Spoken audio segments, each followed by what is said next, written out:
Nah kalau demikian, di mana Allah sebelum Allah menciptakan langit dan bumi, karena Allah menyebutkan dirinya istiwa di atas arsy setelah Allah menciptakan langit dan bumi. Kita jawab, Nabi lebih cerdas daripada anda. Nabi tidak bertanya kepada Allah, di mana engkau sebelum menciptakan langit dan bumi. Para sahabat Nabi lebih cerdas daripada anda. Mereka tidak bertanya kepada Nabi, di mana Allah sebelum Allah menciptakan langit dan bumi. Maka kata ulama salaf, qif min haitsu waqafu. Berhentilah kamu dalam urusan asma wa sifat, di mana para salaf berhenti di situ.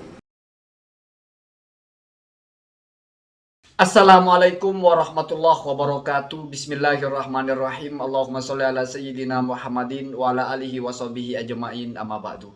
Ja'alallahu wa iyyakum min ahlil khairi was sa'adah fid dini wad dunya wal akhirah. Semoga Allah jadikan kita orang yang di dunia ini mendapatkan kebaikan dan keberuntungan. Di akhirat Allah juga jadikan kita orang-orang yang berbahagia, mendapatkan anugerah. Allah tempatkan di tempat terbaik. Amin Allahumma amin. Keluarga kita, saudara kita, tetangga kita, kawan-kawan kita, dan orang-orang Islam yang mati dalam keadaan Islam dan iman, Allah ampuni dosa-dosanya.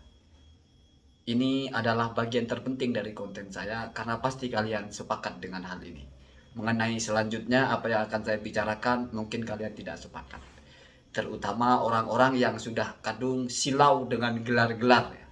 Jadi kalau mendengar ceramahnya Pak Farhan ini, yang rata-rata jamaahnya mungkin awam, yang dia lihat orang ini bergelar LC, fasih, menyebut bahasa Arab, kif min haitsu ma waqafu, begitu fasih, narasinya cepat, seolah-olah itu adalah sebuah kebenaran.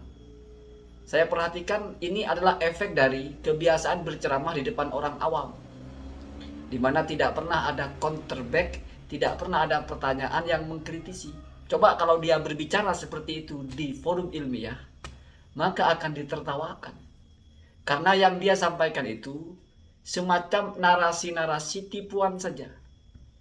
Tetapi dia berani sekali mengklaim, bahkan membawa-bawa nama sahabat, membawa-bawa nama Nabi bahkan. Ini yang saya ngeri sekali dengan kawan-kawan sebelah. Begitu enteng, comor ya. Mereka itu menyampaikan narasi-narasi, mengklaim gitu. Nabi lebih cerdas, tidak bertanya itu. Sahabat lebih cerdas, tidak bertanya itu. Maka kita jangan bertanya. Kif min haitsu ma waqafu. Berhenti kita bicara tentang itu. Di mana ulama salaf berhenti. Itu lucu Pak Farhan, lucu. Ya mungkin ente tidak baca, atau mungkin ente baca tapi mau mengelabui, wallahu a'lam. Padahal banyak sekali dibahas dalam berbagai kitab kajian akidah itu. Padahal ini populer sekali hadisnya. Diriwayatkan dari Abu Rozin ya. Abu Rozin berkata, qala Abu Rozin qultu ya. Jadi ini ucapan Abu Rozin. Ya Rasulullah, wahai Rasulullah, aina kana rabbuna azza wa jalla qabla ayyahluqa khalqahu. Di mana Tuhan kita azza wa jalla sebelum menciptakan makhluknya. Khalqan itu isim mufrad. Isim dhamir. Isim mufrad diidhofahkan. Kalau kamu belajar memahami bahasa, al-mufradu idza udifah ya umum. Isim mufrad kalau diidhofakan itu bermakna umum. Artinya khalqahu di situ berarti semua makhluknya termasuk arsy. Jadi selain Allah ya, selain Allah itu makhluk. Maka sebelum ada makhluk satupun, Allah di mana? Ini pertanyaan. Ditanyakan oleh sahabat karena mereka cerdas. Itu Pak ya. Itu Pak Farhan, itu ada pertanyaan itu. Perkara ini menjadi serangan bagi ente, misalnya berpikir bahwa Allah itu ada di atas ars, ini arsnya Allah di atasnya. Pertanyaannya sebelum ars ini ada, Allah di mana? Itu kan pertanyaan jebakan memang. Tetapi ente tidak bisa menjawab lalu menarasikan pertanyaan itu tidak ada. Ini kan jahat. Jahat secara ilmiah juga jahat ya, culas juga, curang ya. Dianggap semua orang itu bodoh, mudah percaya dengan doktrin-doktrin murahan seperti itu. Lalu jawabannya adalah kana fi amain. Ada di ama. Ama itu apa? Ma tahtahu hawaun wa ma fawqahu hawaun. Kemudian ama ini apa?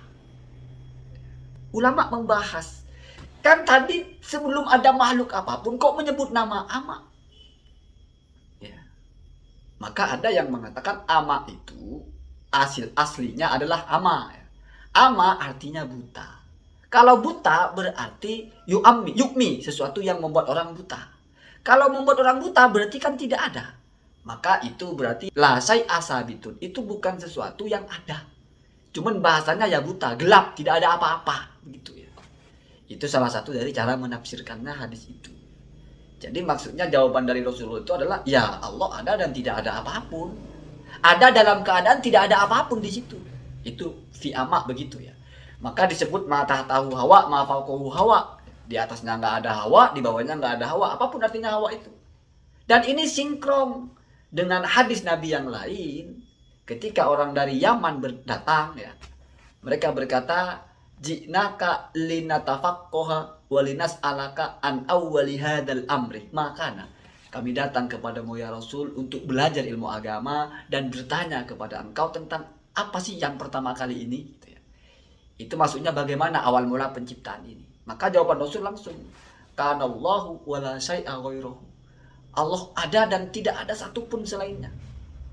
Lalu hadis ini oleh Al-Hafidh Imam Al-Baihaqi dijelaskan bahwa wahadal hadisu dalilun atau wa fihi dalalatun ala annallaha qabla ayyahluqa khalqahu ya la syai'a ghairuhu la arsya wala alma wala syai'a ghairuhu.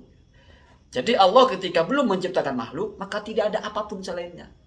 Tidak ada arsy, tidak ada alma, tidak ada apapun. Li'annal ma'a wal arsya ghairullah. Karena yaitu arsy, yaitu ma, yaitu apapun itu semuanya masuk kepada selain Allah.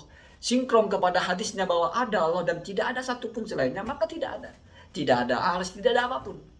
Sebelum semua diciptakan. Dan itu sebagai bukti bahwa hanya Allah yang memang tidak pernah tidak ada dan bukan sesuatu yang diciptakan. Sementara membuktikan bahwa selain Allah itu adalah pernah tidak ada dan adalah yang diciptakan, maka ada keadaan di mana tidak ada sesuatu pun selain Allah. Hanya Allah yang ada. Yang lain semuanya tidak ada. Lalu diciptakan maka menjadi ada. Karakter dari makhluk itu pernah tidak ada dan diadakan oleh yang lain atau bahasanya ada mukhassisnya. Ada yang membuat dia, ada yang membentuk dia.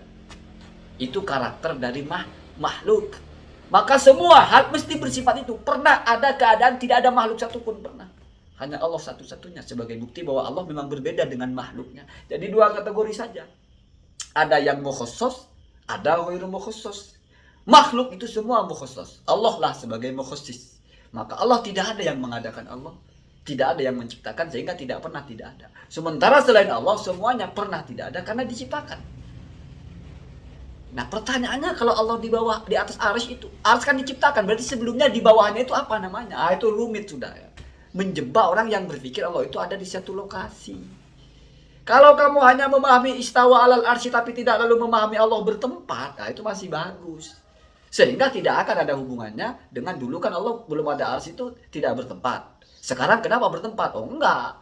Saya bilang Allah istiwa di arsy bukan Allah bertempat ya sudah aman sebetulnya. Istiwa ya istiwa entah apa maknanya. Pokoknya bukan bertempat, bukan istaqarrah, bukan mendiami. Kan itu yang menjadi masalah ya. Kemudian apalagi bukti bahwa hadis Nabi, ya, Rasul menjelaskan Al-Qur'annya dulu, wal awwalu wal akhiru wad dhahiru wal batin. Lalu dalam hadis Nabi itu apa itu ad-dhahir, apa itu al-batin? Yaitu ma fawqahu syai'un wa ma dunahu syai'un. Maka kata Imam Al-Baihaqi, istadalla ba'du ashabina bihadzal hadis. Ashab kami itu menjadikan hadis ini sebagai dalil. Dalil apa? Ala annahu laisa fi makanin, bahwa Allah itu tidak mungkin di suatu tempat. Kenapa? Li annama laisa fawqahu syai'un wa laisa dunahu syai'un fa huwa laisa fil makan. Karena sesuatu kalau di atasnya tidak ada apa-apa, di bawahnya tidak ada apa-apa, berarti dia itu tidak ada di tempat. Karena tempat dimanapun mesti terikat oleh arah. Ini penting kamu paham. Kenapa kita menolak Allah di atas arsy itu sebagai arah? Karena kalau Allah di atas arsy itu kita artikan arah, lalu ini arsy-nya lalu Allah di sini, berarti Allah bertempat ya lokasinya di atas arsy itu. Berarti Allah di atasnya Allah tidak ada, tapi di bawahnya ada arsy. Kalau di bawah itu secara lokasi atau secara tempat. Dan ini mungkin kalian yakini ya, kita kalian kan semakin tinggi semakin dekat. Bahkan kata Ustaz Firanda itu, Fir'aun posisi terdekat dengan Allah di atas gunung. Kalau Nabi Muhammad posisi terdekat di atas langit, Sidratul Muntaha. Sekarang kamu pikir kalau sesuatu bisa bergeser jaraknya, itu di satu tempat atau tidak?